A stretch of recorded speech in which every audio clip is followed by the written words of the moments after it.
After Earth has flopped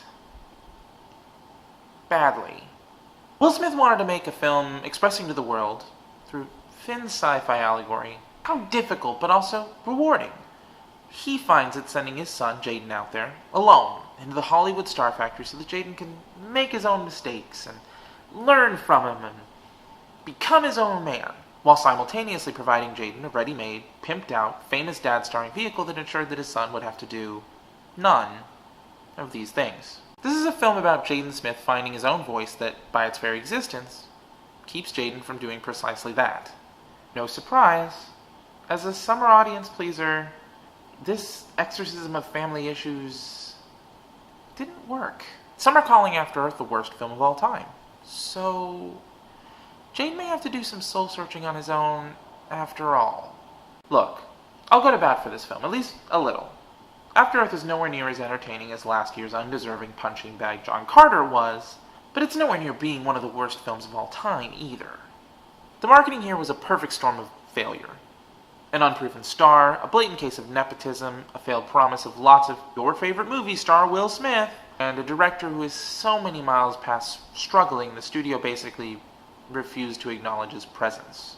Which is too bad, because M. Night Shyamalan directs After Earth with a workmanlike flair, and the film, apart from bad CGI, is atmospheric and attractive, largely because of Shyamalan's good eye.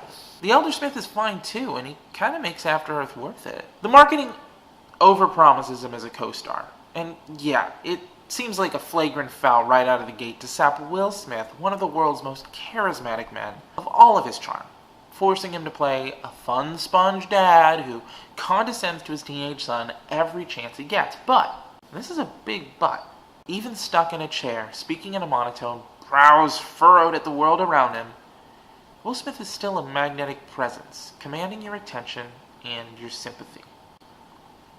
This trait may not have been inherited by his son. While Will keeps you glued to the screen even when he does nothing but bleed dramatically, Jaden has almost the exact opposite effect on an audience. No matter how much Jaden Smith does, he does a lot. You can't help but want to turn away from his panting, struggling, frail teenage frame. It seems so mean to say, but it's kinda true.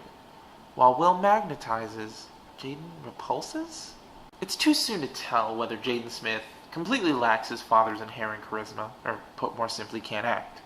Fact is, we should never have been offered an opportunity like this to discuss and diss his movie star chops so soon. Most young people are done the favor of never being put on the world stage at 14, never offered up for so much scrutiny at so raw an age. And those that are, those child stars who find quick and enduring success, at least they don't have to live up to biggest movie star on the planet dad, sitting in a nearby chair, scowling commandingly. Will Smith, who conceived of this story and is a producer as well as a co-star, thinks he's doing his son favors by providing him carte blanche to any blockbuster he wants and padding the stats with his box office sway.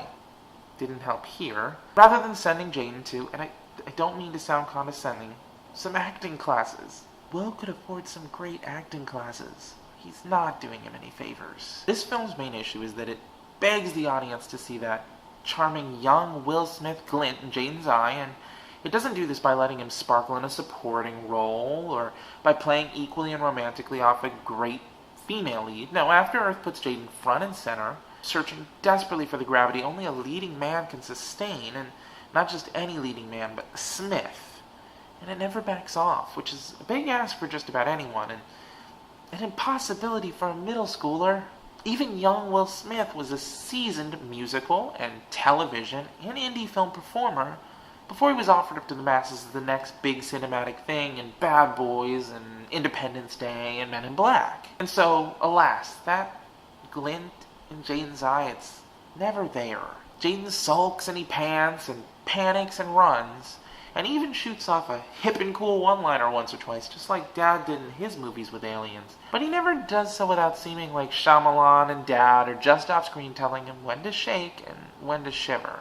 And since 70% of After Earth seems like a particularly harsh grounding, it can never rise above what it is. Not that bad.